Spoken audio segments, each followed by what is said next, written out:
These photos, a rare glimpse into the tightly guarded Bull Arm site, tell the story. One small section of shoreline in Trinity Bay, a temporary boneyard for 2 idled drill rigs, 2 supply ships, and the iconic Terra Nova FPSO, all built at great expense, now rusting in silence, their futures uncertain, just like the thousands of people whose lives have been upended by a year of chaos and cuts. Everyone is in a hard situation, and nobody knows what they're going to do at the end of that unemployment check. Amanda Young is one of the casualties.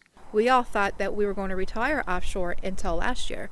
11 years as a cook on the Terra Nova, her dream job. I mean, times were really good. I mean, bills were getting paid. We were saving up for the kids' college funds. Now everything's put on hold. We're stuck.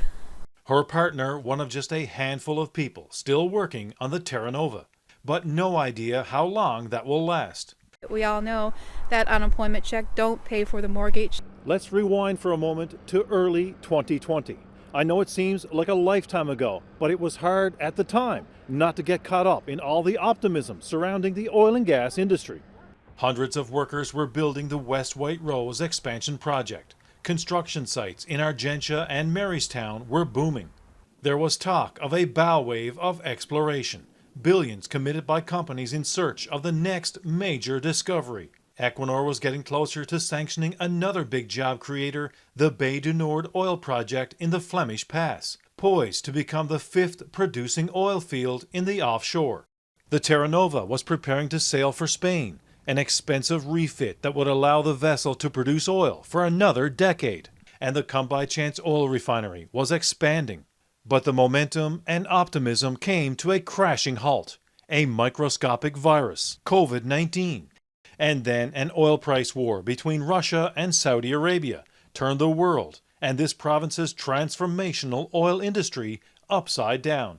It's been incredibly difficult for NOIA members in the service and supply sector of the offshore industry and for the families who depend on it. Like dominoes, projects began dropping. It was a series of sensational setbacks that slowly chipped away at an industry that has formed the economic backbone of this province for a quarter century. The White Rose project was halted. Drilling campaigns put on hold. Equinor announced a decision on Bay du Nord was being deferred. The refinery stopped producing fuels. Hibernia suspended drilling as a cost-cutting measure, and other work was put on hold. The Terra Nova left the offshore, all but a few of her crew sent home. No guarantee it will ever produce another barrel of oil. The Oil and Gas Industries Association estimates that 5,000 people lost their jobs.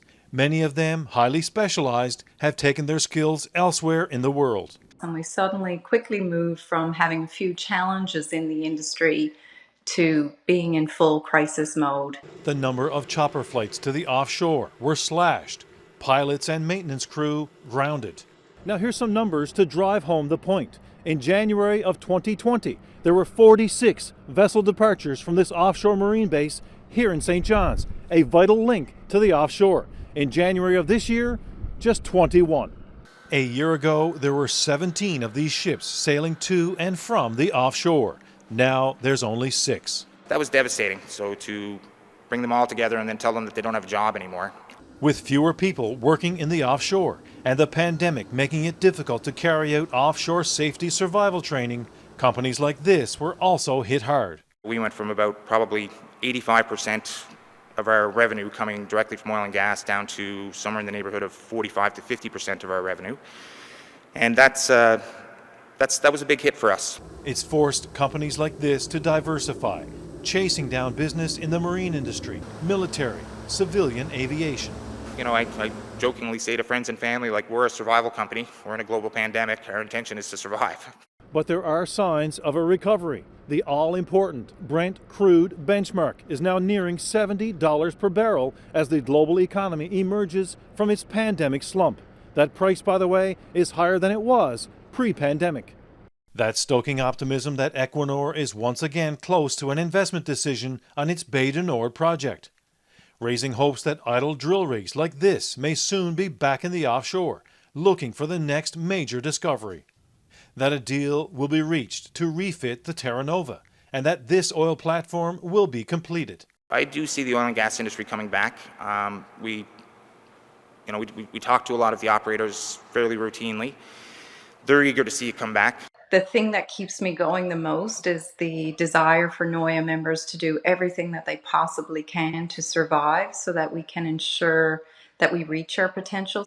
But for some, the recovery will be too little, too late. Amanda Young is not waiting around. She has her sights set on becoming a nurse. But still, she loses sleep for what the future might hold for those waiting for a recovery. We have thousands of people here left without a job, thousands of families on this island, and there's nowhere to turn to. And after an unemployment check, where do you turn? In the meantime, she's enjoying quality time with her stepdaughters and preparing for a new future, perhaps one with less unpredictability. Terry Roberts, CBC News, St. John's.